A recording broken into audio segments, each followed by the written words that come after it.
The date is the 21st of July 2025. Parties are the same as before. Presiding officer Mrs. T. Ulifi, public prosecutor Advocate J. Caesar, for the defendant Advocate Holders SC, for accused number 1, Advocate S. Matthews SC for accused number 2, interpreter Mr. Fletcher, clerk is Mrs.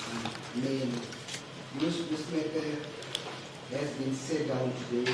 Advocate Holders for counsel for accused number 1 is still arguing the closing argument.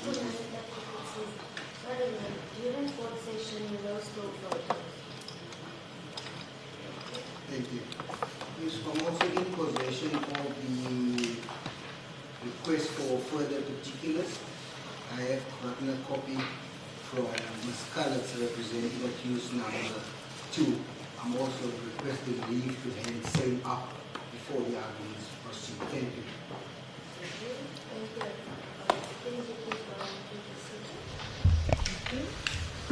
Thank you. Worship, according to my notes, I was taking worship through my heads of argument on the 9th of December, and we completed paragraph 59 on page 38. And I made a note of where I was when we stopped. I just want to endorse that they are being reviewed in As worship.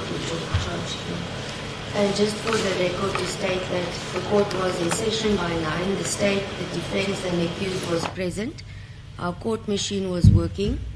When the media set up, something happened to the machine which caused us all to move to a new court, hence the delay in proceeding this morning. Your worship, even in defense of your worship, the media were entitled to come in, your worship, and made it clear they had authority from before. But they waited, there was no need to wait. So, I think it's just the plugging in that caused the problem with the court machine that caused the delay now. Well, there was a wire that's fine. That's good. I'll be with you now.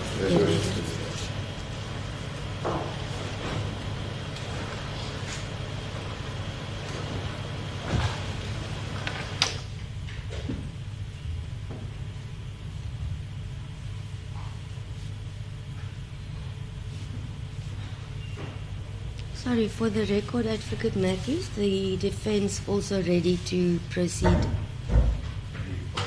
Said for the record, you are also still ready to proceed today? I have to acknowledge you at least. Mm-hmm.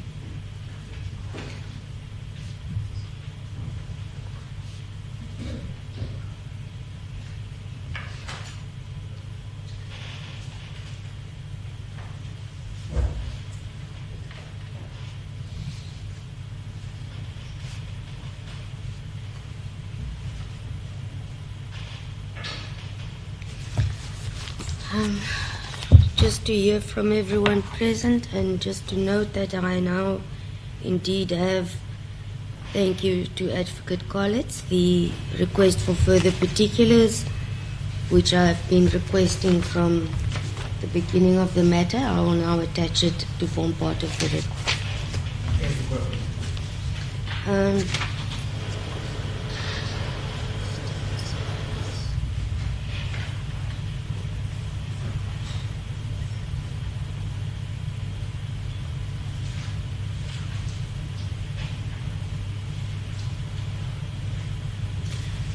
The request that I now spend time and acknowledge all the media houses present.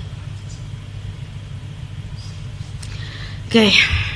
Zianda Zweni from the Daily Dispatch, Intle Mboyana, Daily Dispatch, Sipa Kema, Newsroom Africa, Siyabonga Ngayana, Newsroom Africa, Carolee Dorfling, Network 24 or Media 24, Ronald Masinda, ENCA. The handwriting here is very small. I see is a Tanto Lebayana from the EFF. The handwriting is very small. Abungile Yankees, SABC. Atobile Vena, SABC. Is that everyone? Thank you. Thank you, Advocate Otis. You said paragraph 59. You completed your page 38.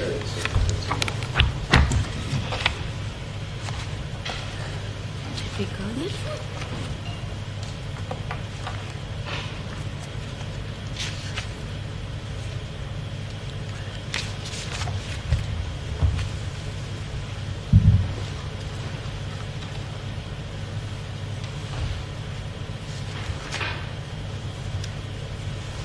You sure we went to page 38? I still recall. Confirmation from my colleagues as well. Okay. I seem to recall we were still at the point where you were saying the state has become, I don't know, camera happy, and then we call time. But nonetheless, let us procead. As Worship, please. Page 38. I dealt with the argument on the merits, and this is where we turn to the law, Your Worship. The heading is the onus after the defence have closed their cases. And there's reference to the decision of State versus Ndlovu, a decision of the Supreme Court of Appeals in 2002, and a quote from paragraph 18, where we said, third, an accused cannot be ambushed by the late or unheralded admission of hearsay evidence. The trial court must be asked clearly and timelessly to consider and rule on its admissibility. This cannot be done for the first time at the end of the trial, nor in argument, still less in the court's judgment, nor on appeal. The prosecution, before closing its case, must clearly signal its intention to invoke the provisions of the Act, which is then defined as Law of Evidence Amendment Act 45 of 1988. Before the state closes its case, the trial judge must rule on admissibility so that the accused can appreciate the full evidentiary ambit he or she faces. 61. After the accused have closed their respective case, the prosecutor bears the onus of having to prove the guilt of the accused beyond reasonable doubt. This concept has been the subject of numerous judgments, in particular the following. And then we explain the evolution of how the onus was applied, Worship, going back to 1982, the decision of State versus Kubeka, where Your Honour was the Acting Justice Strongwitz held. Evidence ought not to be looked at piecemeal and in isolation. All of it should be analysed and weighed together to determine whether the state has proved its case beyond a reasonable doubt. They reference to numerous cases for their principle, and then he held, in the result I'm left with the uneasy feeling that I have not been apprised of all the relevant and material facts, and that what really happened might be something different from that which was deposed to. The evidence is therefore insufficient to disturb the presumption of innocence. The accused is found not guilty and is discharged. Thereafter, in 1986, Your Worship, in Venda, there was a decision of also another acting justice from the Spain, State versus Munyahi, where he held as follows. In other words, even if the state case stood as a completely acceptable and unshaken edifice, a court must investigate the defence case with the view of discerning whether it is demonstrably false or inherently so improbable as to be rejected as false.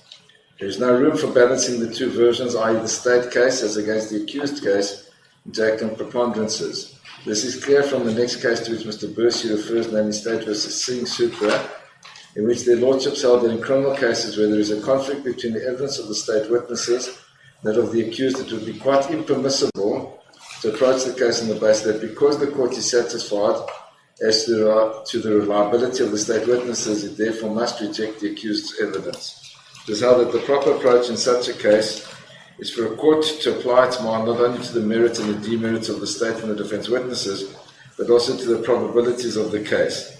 It is only after applying its mind to such probabilities that the court would be justified in reaching a conclusion as to whether the guilt of the accused had been established beyond all reasonable doubt.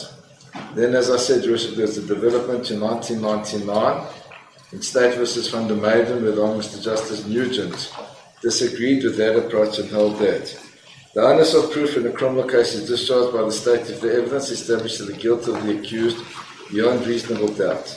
The corollary is that he is entitled to be acquitted if it is reasonably possible that he might be innocent. See, for example, Ricks versus Difford, especially at 373383. These are not separate and independent tests, but the expression of the same test when viewed from opposite perspectives. In order to convict, the evidence must establish the guilt of the accused beyond reasonable doubt, which will be so only if there is at the same time no reasonable possibility that an innocent explanation which has been put forward might be true. The two are inseparable, each being the logical corollary of the other. The process of reasoning which is appropriate to the application of that test in any particular case will depend on the nature of the evidence which the court has before it. What must be borne in mind, however, is that the conclusion which is reached, whether it be to convict or to acquit, must account for all the evidence. Some of the evidence might be found to be false, some of it might be found to be unreliable, and some of it might be found to be only possibly false or unreliable, but none of it may simply be ignored. So it's a holistic approach that's adopted, Your Worship. Thereafter, in State v. Van Asvegen in 2001 in the Supreme Court of Appeal, Justice Cameron followed this approach and held that a court did not base its decision that to convict or acquit on only a portion of the evidence. The decision had to take into account all the evidence. And then in State v. Chabalala, which is a 2003 Supreme Court of Appeal decision where Justice Hare held the following and said, the trial court's approach to the case was, however holistic, and in this it was undoubtedly right. State v.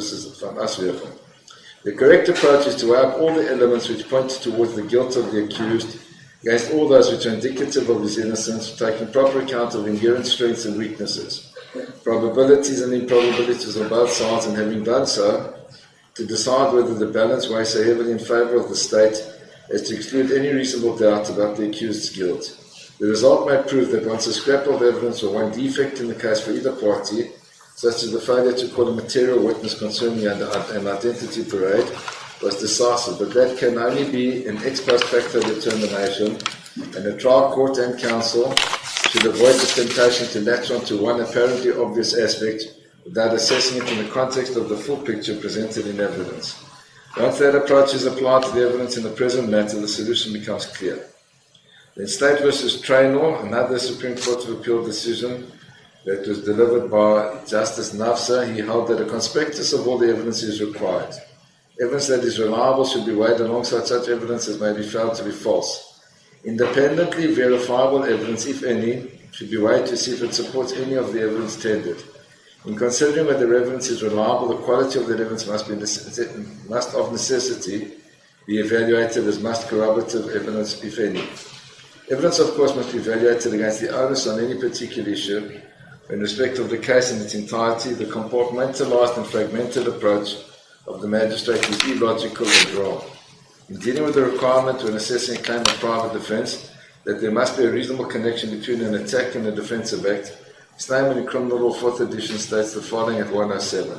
It is not feasible to formulate the nature of the relationship that must exist between the attack and the defense in precise abstract terms. Whether this requirement for private defense has been complied with is in practice more a question of fact than of law. At 109, the learned author states, it is submitted that the furthest one is entitled to generalize as to require that there should be a reasonable relationship between the attack and the defensive act in the light of the particular circumstance in which the event took place. In order to decide whether there was such a reasonable relationship between attack and defense, the relative strength of the parties, their sex and age, the means they have at their disposal, the nature of the threat, the value of the interest threatened, and the persistence of the attack are all factors, among others, which must be taken into consideration. One must consider the possible means or methods which the defending party had at her disposal at the crucial moment. If she could have averted the attack by resorting to conduct which was actually less harmful than that actually employed by her, and if she inflicted injury or harm to the attack which was unnecessary to overcome the threat, the conduct does not comply with this requirement for private defense. In State v. Shackle, Justice Brunt in 2001 also in the SCA held as follows. It is trite principle that in criminal proceedings the prosecution must prove its case beyond reasonable doubt, and that a mere preponderance of probabilities is not enough. Equally trite is the observation that in view of the standard of proof in a criminal case, the court does not have to be convinced that every detail of an accused version is true. The accused version is reasonably possibly true in substance. The court must decide the matter on the acceptance of that version. Of course, it is permissible to test the accused version against the inherent probabilities, but it cannot be rejected merely because it is improbable. It can only be rejected on the basis of inherent probabilities if it can be said to be so improbable that it cannot reasonably possibly be true. Then in Tutor versus the State, the Constitutional Court decision by Justice Unterhalter, in the majority decision he held, on this reading of the ex tempore judgment, the trial judge made a conspicuous error of law. On a charge of murder, putative private defense is not determined on the basis of a test that is objective. Following de Oliveira, the authorities are clear. The central issue at the trial of the applicant should have been whether the state had proved beyond reasonable doubt that the applicant subjectively had the intent to commit murder.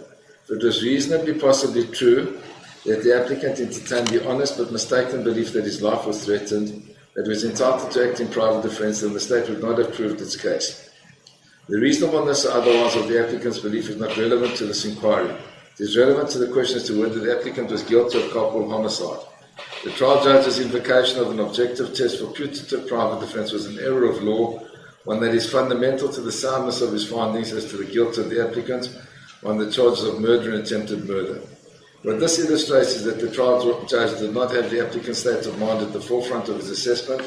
Rather, his assessment of the applicant's defense was marked by what he reasoned to be objective considerations and probabilities. This is the very ambiguity that lies at the heart of the trial judge's formulation of the test for putative private defense. The state of mind of the accused is to be judged. The trial judge stated on the basis of what the accused had in mind objectively considered, and hence on the basis of reasonableness. That is not the correct test, but it appears to have been an operative test used by the trial judge. This too then supports the interpretation of the test for putative private defense enunciated by the trial judge, the extempore judgment, as being a test that references objective considerations. And we say more recently, in the case of Michael Yankees versus the state, which was also a Supreme Court of Appeal decision, Matujani held as follows. The High Court materially misdirected itself by not taking into account the entirety of the evidence and neglecting the fundamental principle in criminal proceedings that the state must prove its case beyond a reasonable doubt. The High Court failed to recognize that the accused is not obligated to prove the truth of any explanation he provides. Rather, the burden lies with the state. If there is a reasonable possibility that the accused's evidence might be true, the accused should be acquitted. The High Court also neglected to evaluate the appellant's countervailing evidence that the complainant had a motive to falsely accuse him of the alleged rapes. The appellant highlighted the social media campaign initiated by the complainant following his refusal to return the stolen money. Importantly, the High Court misdirected itself in overlooking significant email correspondence, text messages, and newspaper articles that portrayed the complainant's unwavering love for the appellant and a sense of betrayal after the appellant defrauded her and absconded with her money. This evidence could redound to the appellant's favor. Furthermore, the court failed to address the inconsistencies in the complainant's testimony, did not provide reasons for giving preference to her evidence over that of the appellant. The court is enjoined to consider the evidence in its totality. At issue in the appeal before us is whether the state has proved the appellant's guilt beyond reasonable doubt. On the evidence presented before the trial court, there is conflicting evidence as to whether the appellant was with the complainant at the hotel when the incident occurred. The state's case is wholly dependent upon the testimony of the complainant. Section 208 of the Criminal Procedure Act provides that an accused may be convicted of any offence on the evidence of a single competent witness. When assessing the credibility of a single witness, it is crucial to understand that there is no one-size-fits-all approach. The evidence presented by such a witness must undergo the same rigorous scrutiny as any other evidence. The trial court is tasked with meticulously evaluating the evidence, taking into account both of its strong points and shortcomings. After this thorough examination, the court must then determine whether, despite potential flaws or inconsistencies in the testimony, it is convinced of the truthfulness of the witness's account. This careful and balanced evaluation is fundamental to ensuring a fair and just legal process. The court must assess the credibility and reliability of the complainant's evidence in light of all other evidence presented. It must weigh the potential risks associated with relying exclusively on the complainant's account as a single witness and seek corroborative evidence from other sources when available. In this instance, no supporting evidence from other sources was available to validate any aspect of the complainant's evidence. Then what I did here, Your Worship, is I applied these principles to the facts of this case. So taking the legal principle of relating to the onus and applying it to the facts of this matter, paragraph 62, I say there is no evidence of the authenticity of the viral video footage or the identity of what appears to be a firearm that is alleged to have been fired by accused one on which a reasonable court acting carefully might convict. 63. The spent cartridge cannot be tied back to the place where accused one was on the stage of the celebration. 64. The suspected firearm cannot be linked to accused 1. 65. The spent cartridge cannot be linked to accused 1.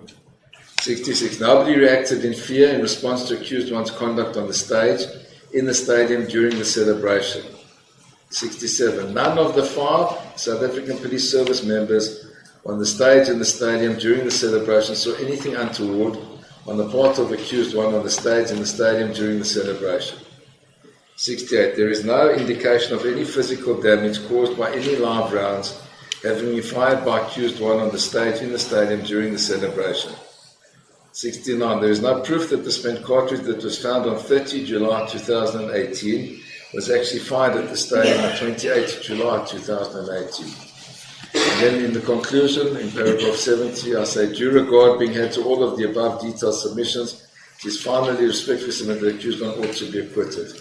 And Your Worship, to contextualize that submission, we ask Your Worship to take into account that this was it was an enormous celebration with thousands of people being present, and there's not one eyewitness that has appeared before Your Worship either as a complainant to say that they feared that there was any risk, or more importantly, Your Worship, that they witnessed accused number 1 firing a live round from a proper firearm.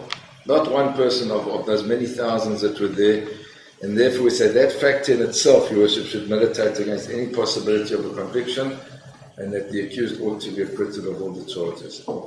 I have no further address, Your Worship, unless Your Worship wishes to hear me on any particular aspect. Thank you, Advocate Otis. I just want to find the appropriate page. If one aspect that I would just like to hear your view on, I marked it.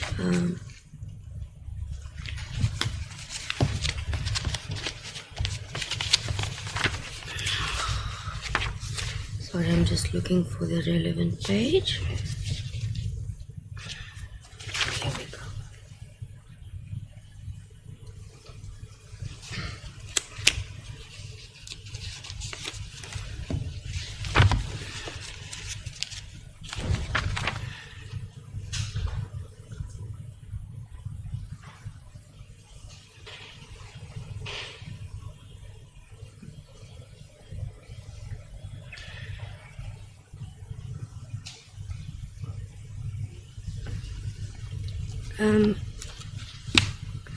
I'll find the exact page. It is just regarding the submission by yourself with regards to the court recalling Colonel Ngwadleka.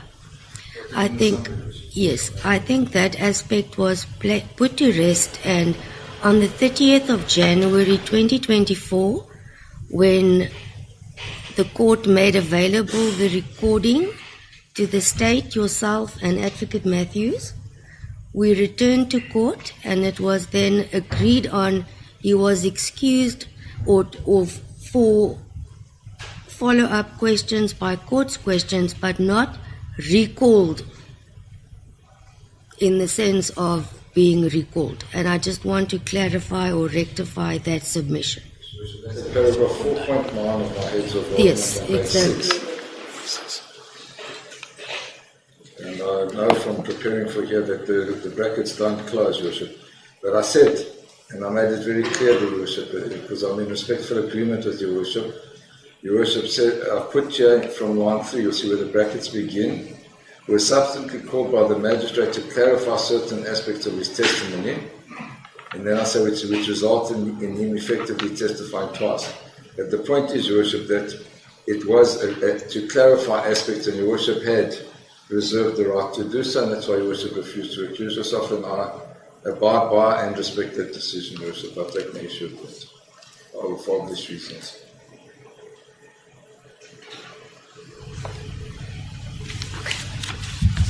Thank you.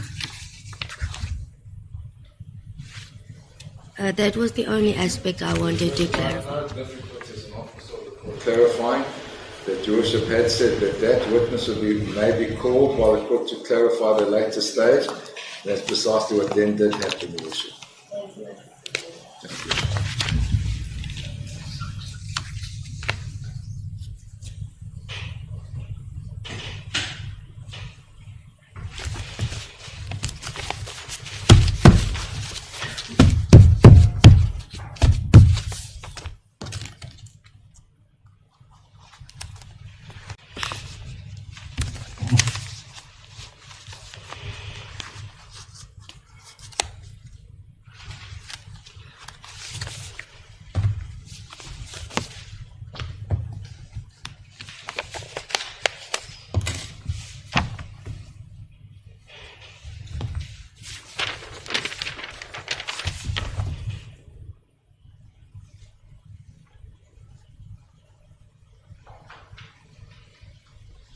Advocate Matthews. Thank you, Your Worship. I'm in a good position because I've listened to Mr. Caesar expertly put the state's case to you, and I've listened to Mr. Getting his name now, on behalf of the on behalf of the accused number one, who has more than expertly put not only the case in question, but also all the legal principles applicable to this matter. Your Worship, I want to commence with the case for accused number 2 by emphasizing the fact that accused number 2 is charged on 2 counts, in counts 4 and 6.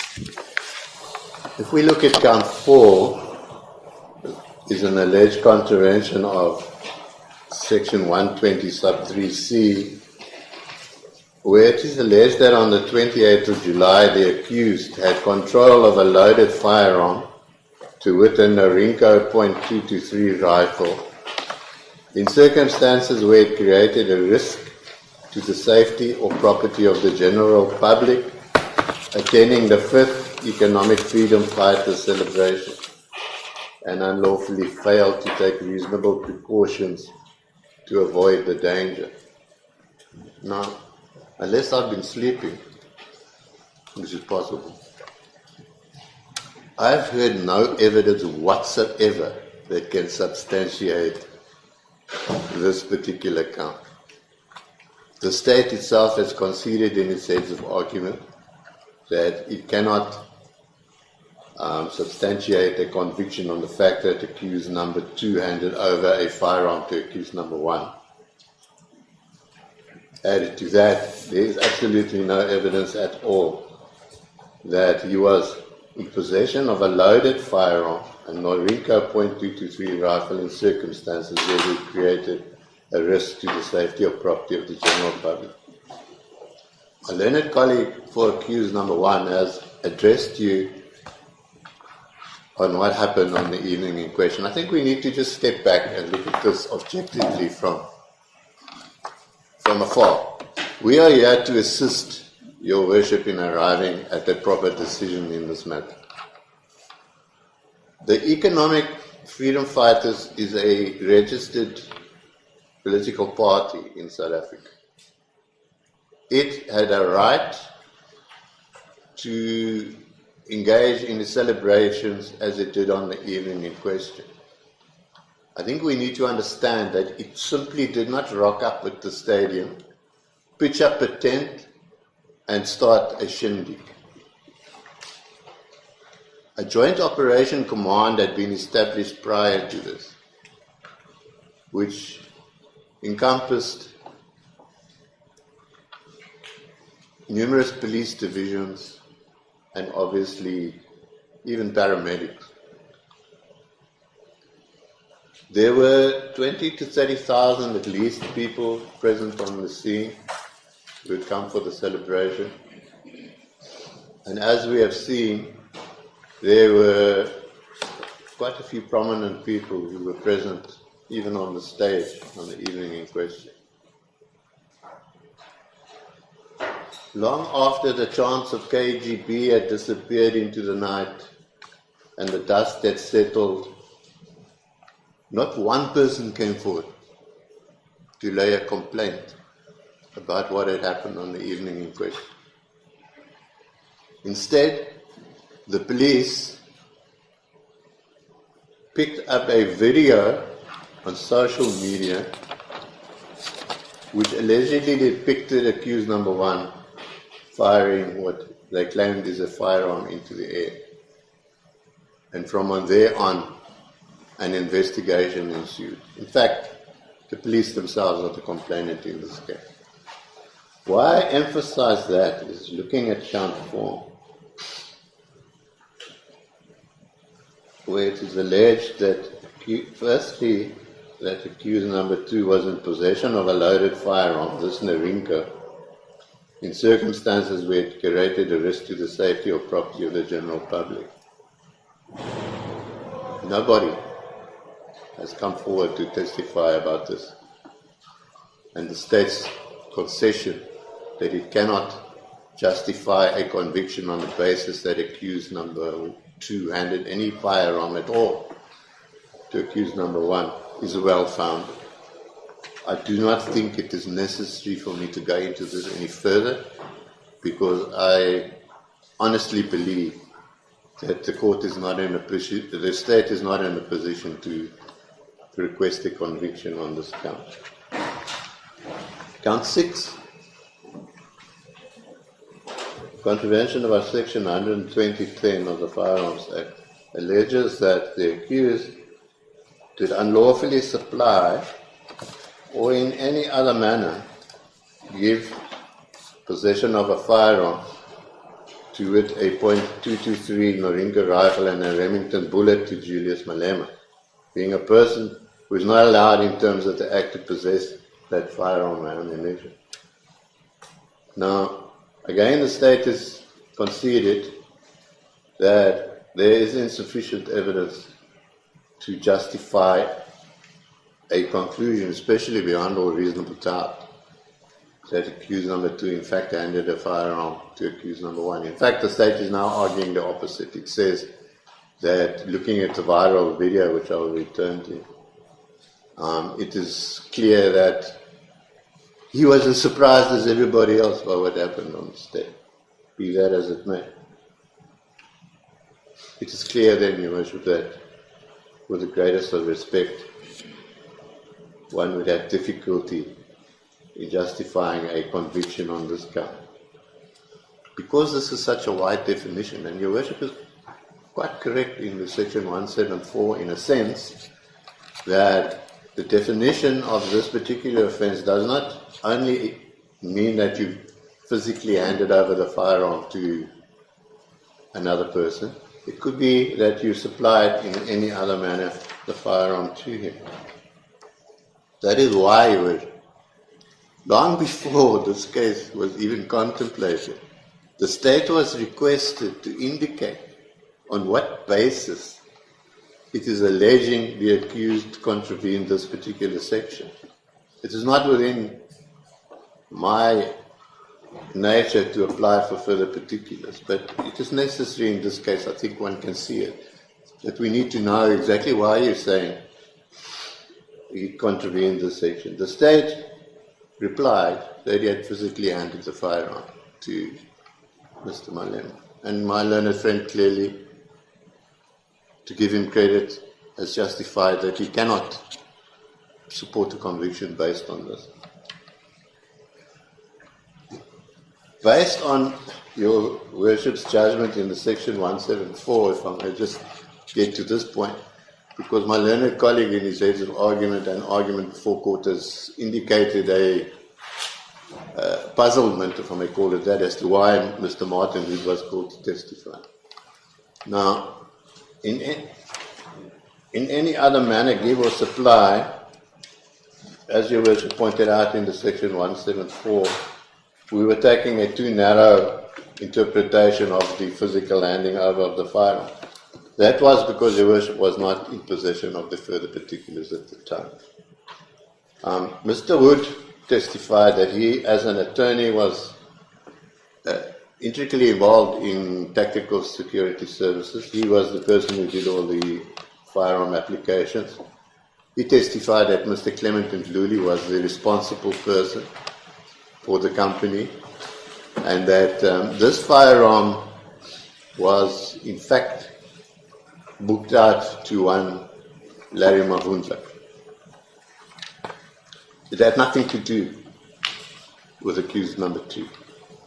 That evidence was never disputed by the state, and I think it is the truth, so why dispute it in the first place? That brings me to one criticism which I need to raise, and that is Larry Mavundla.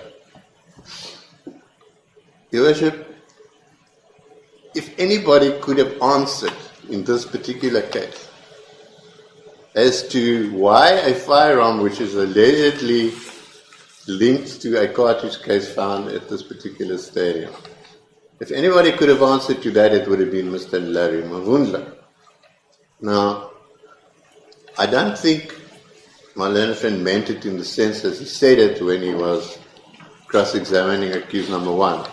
But it appeared to us that he was saying that this evidence of Larry Mavunda has now only arisen after accused number 1 started to testify, which is obviously not the truth.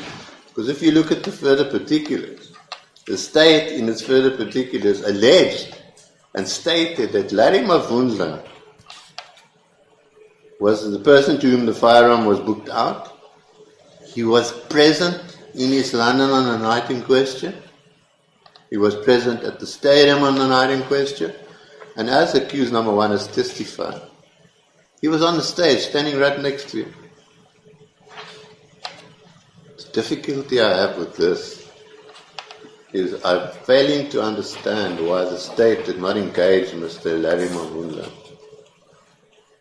We know, Your Worship, that if a witness doesn't want to cooperate with the police, it's a very simple procedure to Section 205 in, which means you are served with a subpoena to appear before a magistrate and tell the magistrate what you know about the case. If you don't do so, the magistrate will sentence you to prison.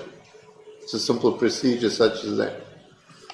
I think the reason why the state didn't engage Mr. Larry Mavunda is because they were aware that Mr. Mavunda, on the day when he came to Durban with his firearm and met with Colonel Janssen, told Colonel Janssen that this firearm, I believe you're looking for this firearm, you want to test it for what happened in East London, but this firearm was not in East London on the evening in question.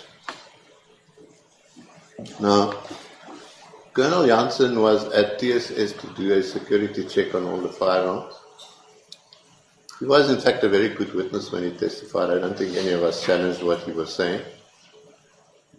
And it is clear from this particular piece of evidence, and if we're going to take it into account, we must take the whole piece of evidence into account. Don't stop at the point where Larry Mavunda says, I brought the firearm because I believe you're looking for it. Add on. But this firearm was not in East London on the evening in question. It's clear to me, Your Worship, that accused number 2 cannot be convicted of contravening Section 12010 of the Firearms Act because it is clear that there's simply no evidence on which this court can say beyond a reasonable doubt he handed the firearm to Mr. Malema. If I may just deal with another 2 aspects which, well, let me just say this. We have submitted the ends of the argument. I'm not going to follow my learned colleagues' examples of going through paragraph for paragraph. Your Worship can read what you want to read and discard which you want to discard. I want to deal with this video evidence. We have 2 videos, and dealing with the video evidence, you must understand something, that the state is conceding that accused number 2 cannot be convicted based on the viral video. However, there must be a word of warning about this video. Everybody's talking about the advent of artificial intelligence. It's not a new thing. In order for a court of law to be satisfied beyond a reasonable doubt that a video that has been played to it is sufficiently authenticated and sufficiently true that a court can rely on it, there are certain steps surely that must be taken. In our law, unfortunately, old English law, a distinction is tried to be drawn between what is documentary evidence and what is. It serves no purpose with respect in these modern times to go back to some old English law. What we need is a guideline as to how these videos should be accepted by the court. We know that closed circuit television is a very, very important tool against the fight against crime. We see it of videos of cameras that are set up in intersections that depict accidents that happen. We see it at ATMs where people are stealing money. We see it in firms In fact, there's hardly a place in the world where you're going today where you're not on camera. It's important, therefore, that before a court can take into account evidence of a video such as this, we must be satisfied as to a number of aspects. And these aspects, strange enough, in State versus Raymond Robert, which is a long time ago, 1986, the judge indicated that in order for cell phone or photos or videos to become relevant, the first step is it must have bearing on the issues to be decided by the court. And I concede that that is in fact so here. Secondly, it should be verified as being a true image of what was captured by the person who took it. Thirdly, it should be clear and not edited. And fourthly, it should be presented to the court to be viewed as has happened here. And fifthly, the device on which the photo or video was captured, should be reliable. Step back again, Julius. What are we looking at here? We're looking at a viral video on social media. I've actually seen a video of your worship dancing on the stage at this EFF. Somebody thinks it's funny to be able to put us all there. We're dancing and kicking and enjoying ourselves. It is so easy for these type of videos to be manufactured and put onto social media. I'm not saying that this one was done like that. But what I'm saying is that before a court of law can rely on something like this is not the original video we are seeing. It's a video that's downloaded from social media. Any one of us can look on YouTube now and download it. I'm sure most people have. The video that was sent to the police, on which this case is based, we know, was sent from policeman to policeman's cell phone. Now, is that going to be a satisfactory method of how we're going to deal with these videos? I say not to it. We need the person who took that video, and there can be no difficulty for the state to have traced that particular person. If they posted it on social media, then you are able to trace who posted it. It's no different to somebody making racist remarks on a Greek island on a video. They trace him as to who he is. In this particular matter, they could have traced this person. We're not going to rely on second or third or fourth hand videos and so on. The second video was taken by my learned friend, accused number one has dealt with it in depth. It was taken by Gearhouse, who was employed by the EFF to video record the proceedings. Unfortunately, in that matter, the original hard drive is missing. We have heard evidence, however, from somebody from Gearhouse who said he viewed it and he can authenticate it. So I concede that. The first video, however, is the problem. When I say it's a problem, I'm actually arguing against myself because it assists accused number two in the sense that, as the state has indicated, that video shows that he was very surprised by what was happening. Bishop, I need to move on then just to this aspect of being an accessory after the fact. We know from the evidence before court that this charge was never put. These are statutory offences. They do not have competent verdicts. That my learned colleague for the state had at the last minute raised this issue. From your worship's reaction to it, I could see that you're not really interested in it. However, let's for the moment leave aside the legal argument and look at the factual aspect of the case. Is there any evidence that accused number two, firstly, changed the bolt on the firearm, or secondly, was involved in picking up cartridge cases at the stadium in question? Because these are the two factors my learned colleague was relying on to base their conviction of being an accessory after the fact. Surely we can simply dismiss it because we know, having listened to all the evidence, that there is no such evidence that this in fact happened.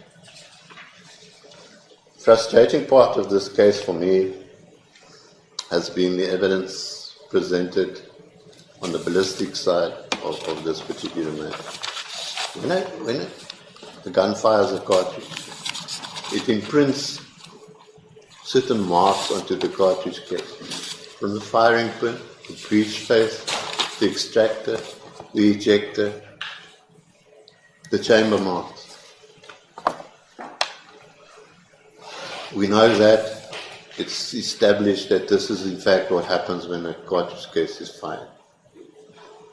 I've yet to find a case in South African law which sets out what are the requirements for a court before it can rely on a ballistic match in a particular cartridge, dealing with cartridge cases. We know overseas in law, Dorbert in the United States, many other cases, all differ in a sense that various jurisdictions require various standards that must be applied. Ballistics is not a science. It is an objective opinion of somebody looking through a comparison microscope at what he perceives to be a match of a cartridge case. You look at DNA, for example. We know now that none of our DNA is the same unless you've got a twin. If we look at our fingerprints, we know that none of our fingerprints are the same. We know that there are certain standards that are required with a fingerprint, 7 marks. We know with DNA, we eventually get you could be a 1 in trillion person. Look at ballistics, nothing.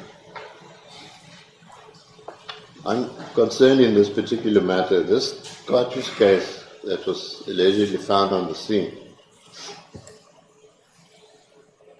The state has indicated in its evidence that we found neck marks on 2 different places of the neck, which in comparison to tests fired out of this firearm, he comes to the conclusion that they are similar. What we know for certain is that the firing pin, the breech block, the extractor, the ejector are all negative. Now the explanation given for that is, well, the bolt of the firearm must have been changed. Look at no evidence that any bolt of any firearm was changed. And just to correct my learned friend, of these particular firearms and the make of firearms, there are 3 which have no numbers stamped on their bolts. It is not a requirement of this particular firearm that it should have a number stamped on the bolt. In fact, there are 3 of these firearms that don't have any numbers stamped on the bolt. It is not like the serial number stamped on every moving part of the firearm like we get with other firearms.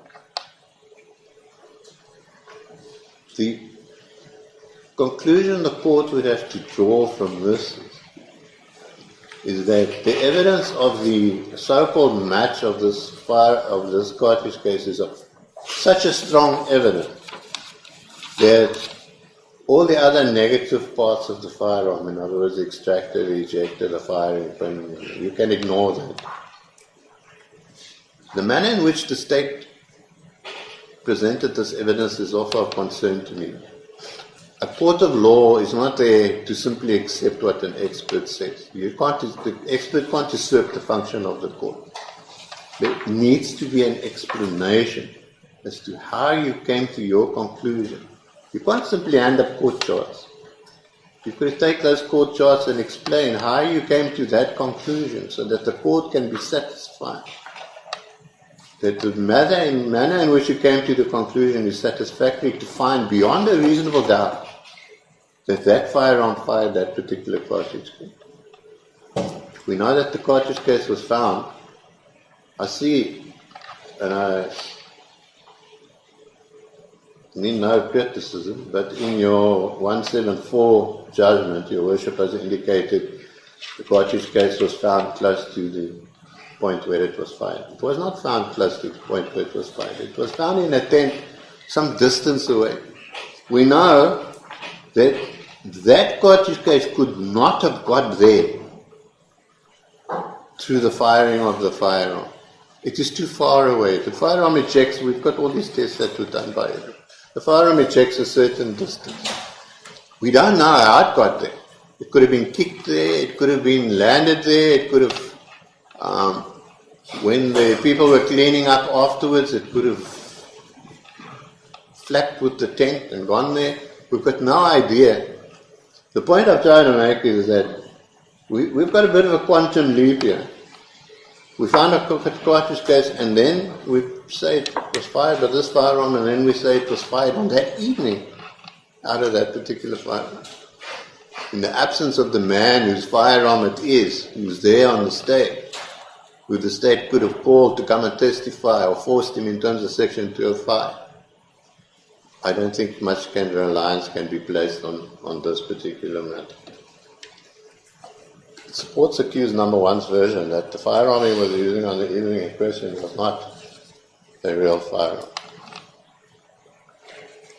Your Worship, there are other aspects of the heads of argument I've dealt with that I don't want to emphasize at this particular stage unless there's something, and I'm sure there might be something you want me to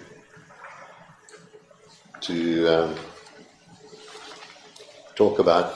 I've dealt with the Baksa's case. The Baksa simply says at paragraph 10 of my heads of argument that a failure to discharge an accused at the end of the state's case can be a misdirection, because if he was alleged should have been discharged at the end of the state's case and you don't, that might be unconstitutional.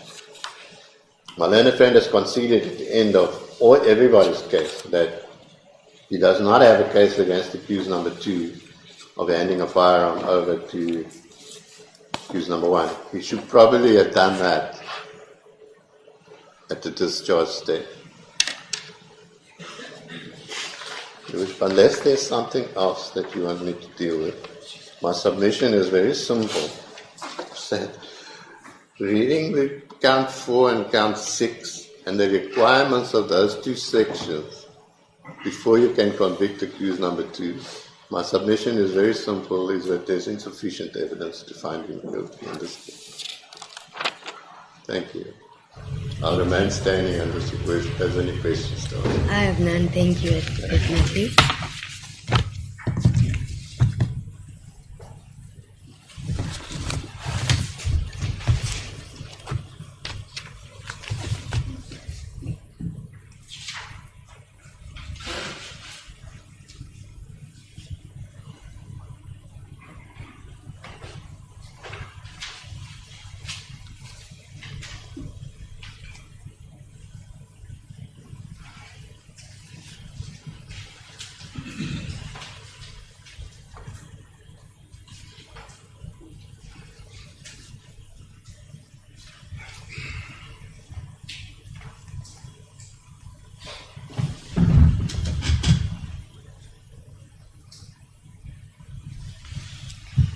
Advocate Caesar, is there any reply by the state? Thank you, Your Worship. I'll start with my colleague's last point regarding the missing evidence in some particular sites.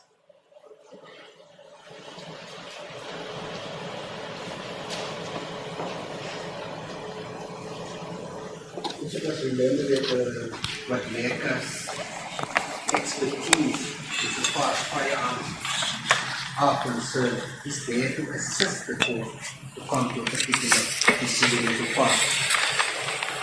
A particular field that the court might not have so much knowledge about.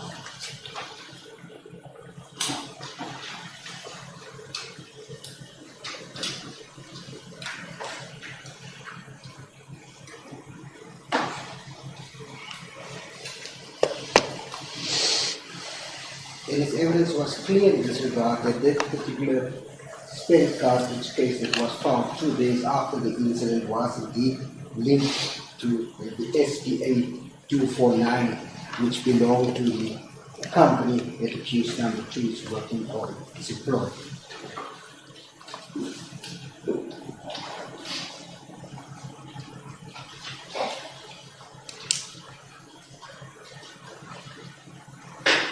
I did undertake to, last time, that I will refer the court to the particular page number in Guadaleka's evidence where he actually testified that 4 cartridge cases that was test cartridge cases tested positive for the spent cartridge case. It's my apologies, on page 44 of this evidence. In the record, the transcribed record. Page 44, lines 18, line 17 to lines 19. They confirmed that he tested that 4 of those tests spent cartridges, not one has been alleged. It was 4 tests that tested positively to that spent cartridge case.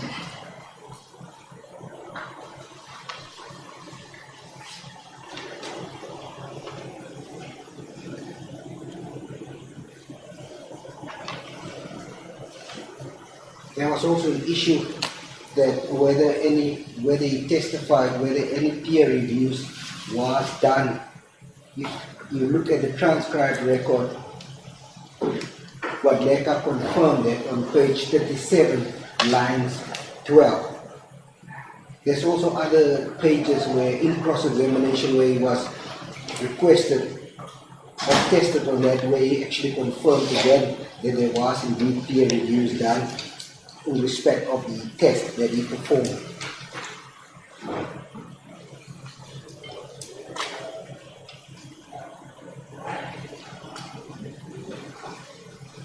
Guadaleka's evidence further insofar as the spent cartridge case are concerned, he testified that indeed on page 23, line 16 to line 20, he confirmed that the bridge block, also being referred as the ball carrier, was indeed changed of SP2 to affect the results and the outcome of this particular.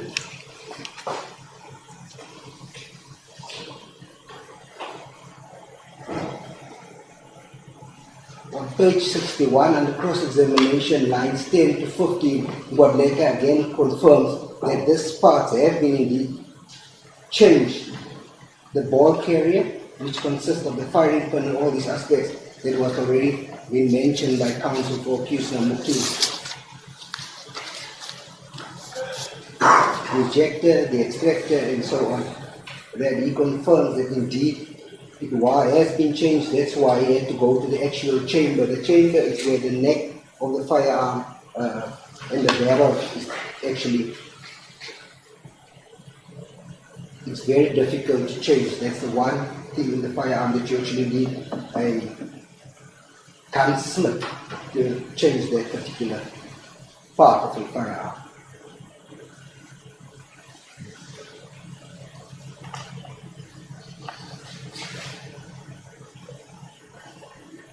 You should be further testified of all the number of firearms that he examined for the ballistic test which he received from the company of accused number 2. That was indeed the only firearm with ball carrier.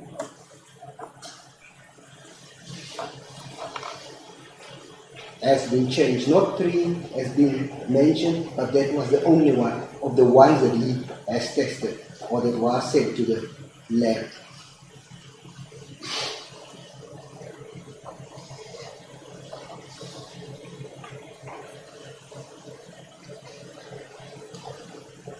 The issue, I want to address the issue insofar as the viral video is concerned. We have argued this matter meticulously before the video footage was deemed to be admissible. The only issue that the court needed to consider is whether it was indeed relevant, not whether it's authentic or any case law is clear in that regard. It needed to be relevant. That was already conceded. The other points that was mentioned by counsel for accused number 2, I am in disagreement with that. Court only need to consider, and the court has to safeguard all the evidence of House insofar as confirming the video footage.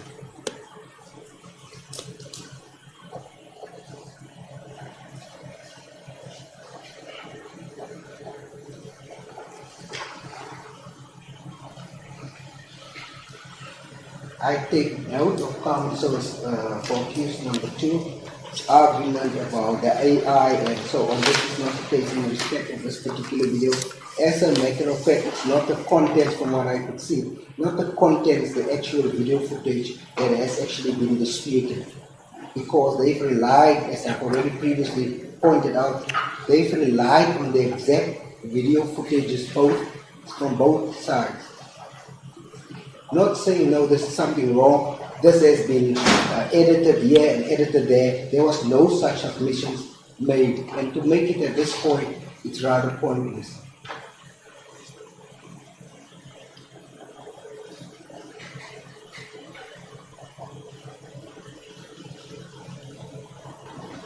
This is the evidence that has been presented before this court is real.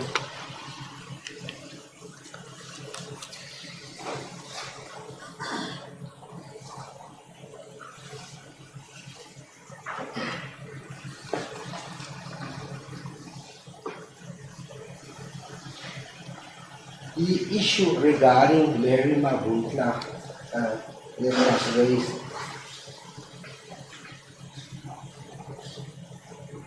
that we should have sent out a subpoena to a witness that appeared clearly hostile and not wanting to assist the state, was just disingenuous. It would have amounted to a waste of state resources.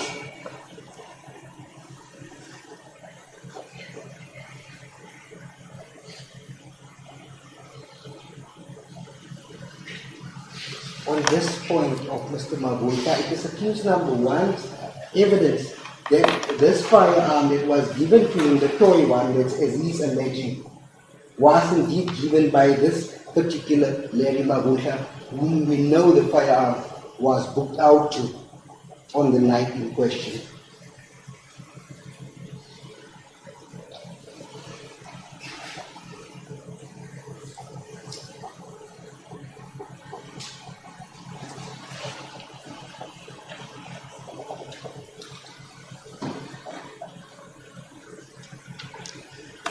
The issue is that the distance where the spent cartridge was found in relation where the stage was,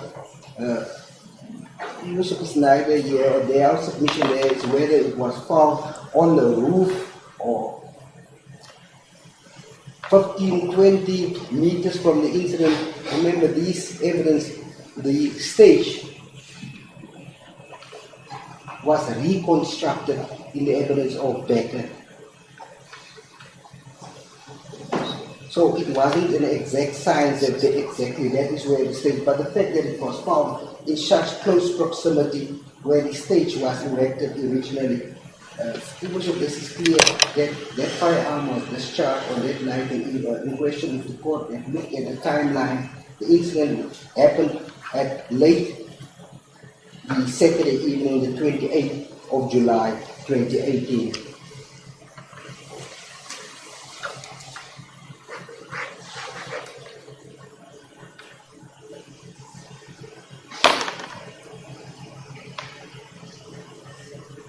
We know from the evidence that on the Sunday, which is the 29th, there was no real activity other than yells dismantling the stage.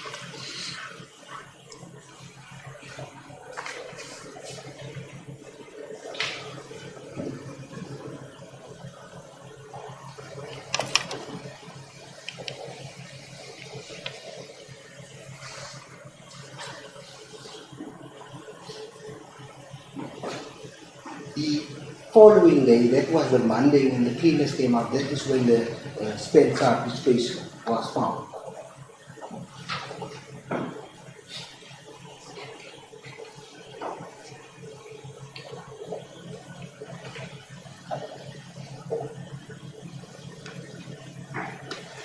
evidence of accused number 1 in this regard is nobody else had fired shots on the night in question other than himself.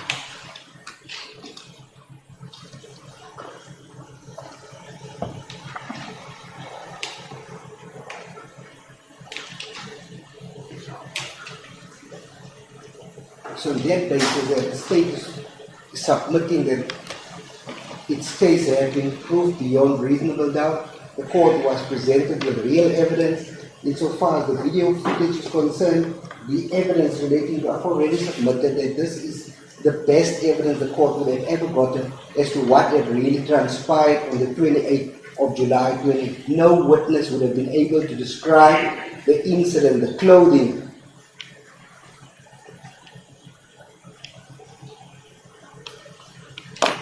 the singing, the chanting.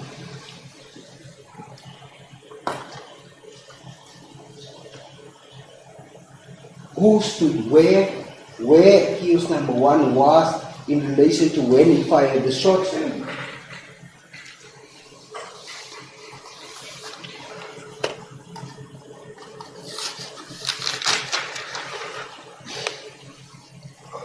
I've already submitted that is the best silent witness, the best evidence any court would ask for when it comes to video footage technology.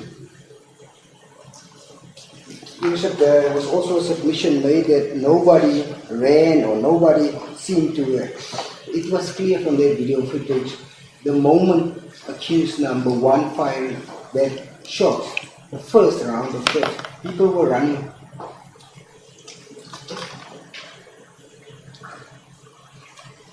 We counted at least 7 people that were running because accused number 1 went to the end of that stage to fire those shots in the direction where those 7 people were standing. As a result, they were running. So to submit that nobody did anything at that, it's incorrect.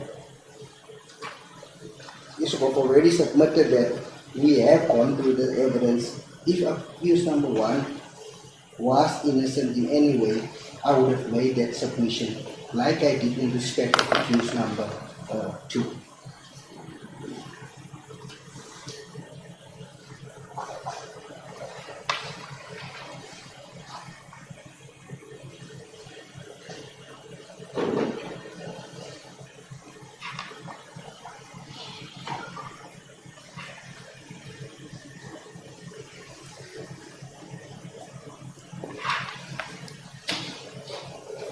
The evidence was viewed by 2 different prosecutors, as your worship is aware, Advocate Smith as well as myself, and we both came to the same conclusion insofar as the evidence is concerned, and we both have more than 50 years of experience. My job is not to get the conviction at all costs, but to assist the court to come to the correct decision. In this regard, it is clear that accused number 1 did indeed fire those shots with SPA 2409, and that he should be convicted of the charges as it stands. Thank you. Thank you.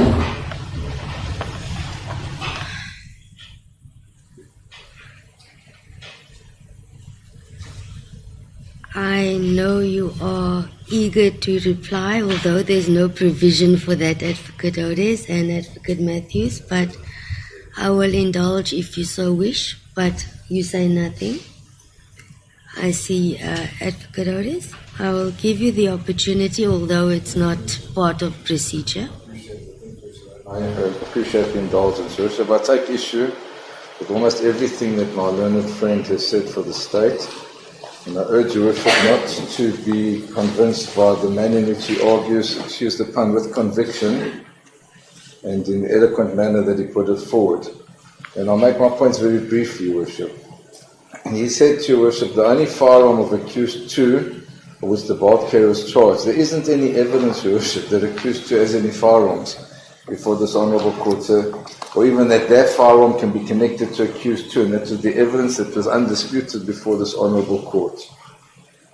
Your Worship, I also take issue with him saying that the only test in relation to videos, whether it's relevant and not authentic, that goes against the Rangovan decision, and to a large extent merely arguing the case for accused 2 as put forth by Mr. Matthews, but I feel compelled to do so because I'm just answering to this. Then the other issue, Your Worship, was he said that if one has regard to the fact that we say that that the state should have called Larry Mavundla, but he was clearly hostile. He's giving evidence. There's no such testimony. In fact, Your Worship, I wanted to give Your Worship the reference, if I may.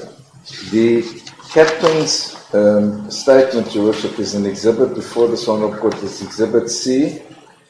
It's also referred to, Your Worship, at our paragraph 4.7 of our heads of argument. And at Exhibit C, I beg your pardon, Colonel Janssen, not Captain, Colonel Janssen, in his statement at paragraphs 9 and 10 said that Larry Mavundla was fully cooperative. So I don't know on what basis he wants his court to accept that Mr. Mavundla, who was identified as being on the scene and who was alleged to have owned the firearm, was hostile. Because if one has regard, Your Worship, to Exhibit C, and I'll quote it to Your Worship, it's quite clear with respect that Mr. Mavundla was cooperative as per the statement of the very Colonel Janssen, paragraphs 9 and 10. He says there, on the same day after inspecting the main safe, firearm number 6 was presented for inspection, as well as a 9mm P Glock pistol with serial number YYS58 by Mr. Larry Mavundla. The explanation was that the company knew that SFS were needed for ballistic testing as a result of the alleged discharge of a rifle by Mr. Julius Malema over the weekend of 28 July 2018.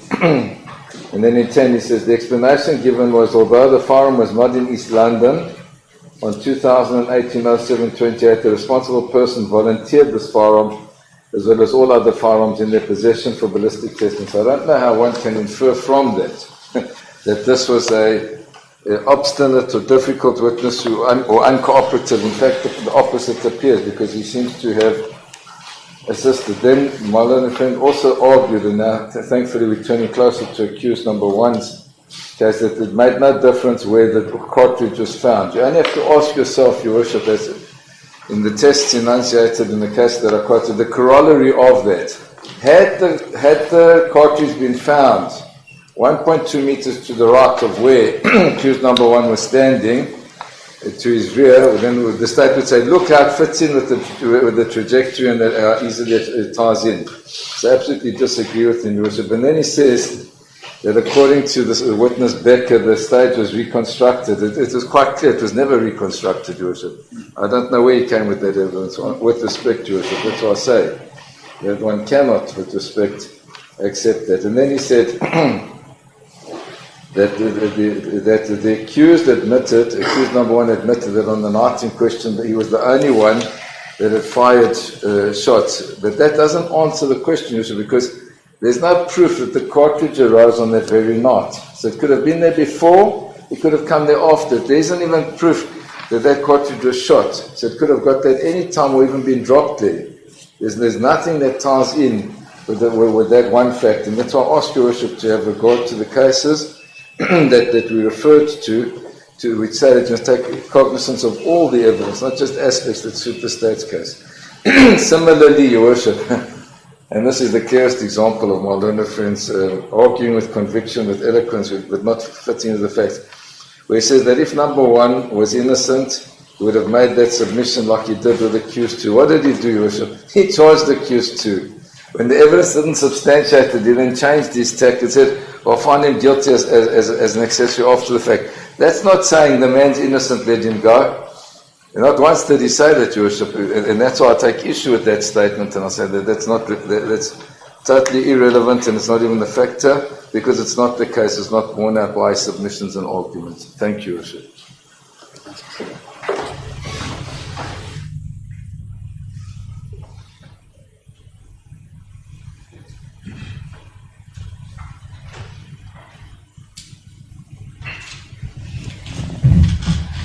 All right.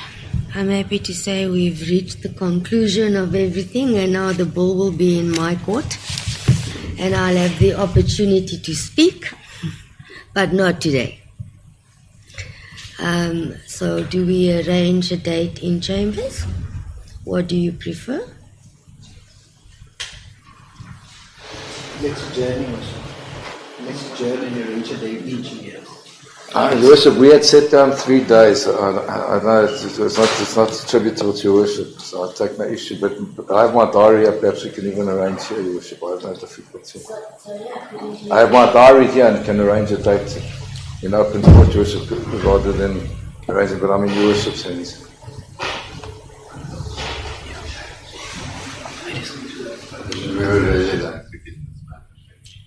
I don't know whether there's any possibility that we could probably stand down till Wednesday. That's never going to happen, Advocate Matthews. I think yourself, Advocate Odes, Advocate Caesar, you know the amount of work you've put in, the hours, the days, the months. It cannot be done in one day. This court is in session 5 days a week, in excess of 5 to 6 court hours daily, with a turnaround judgment time of every day due. My after-hour times are limited. They are exhausted, including weekends, public holidays. They are fully booked. But once we've reached this point, of course, it becomes due, and I have to spend those hours and days and weekends preparing for this. You cannot suggest a date, 26th 26? of January. I will require so many months.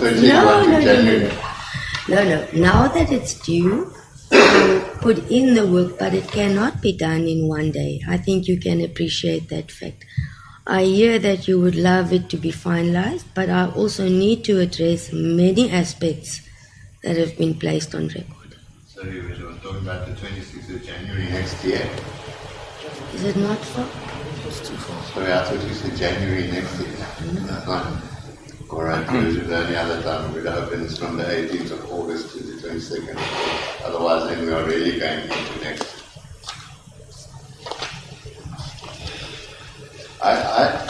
I'm the first one to praise regional court magistrates who are sitting with 4 or 5, 6 sometimes murder cases on their roll on a day, where the High Court has probably got 2 for a session. I've got 187 cases to deal with. Exactly. So I really do understand you. Please don't misunderstand. But you must understand that those 186 cases must also be serviced by us. So our time is also taken up. Of course. So I'm suggesting from the 18th of August. I don't know when my day is, so I'm ready for it. Okay. Look, what I'm going to do at this point, since we've encroached on everyone's time and possibly your clients need a water break or a bathroom break, you can discuss dates. You don't have to discuss it with me in chambers. I will come back to court and you can give me the proposed dates and I can cross-reference in my diary as well. Okay. So can we just agree on what time you would like me to be back? Put it to 12. You say it's so convenient. And if I say to you, Advocate Matthews, it's 11:45 now? It's off. I see you've got your point. Okay. I've moved offices, so it will take me between 11:45 and 10 to 12. I'll be back in court.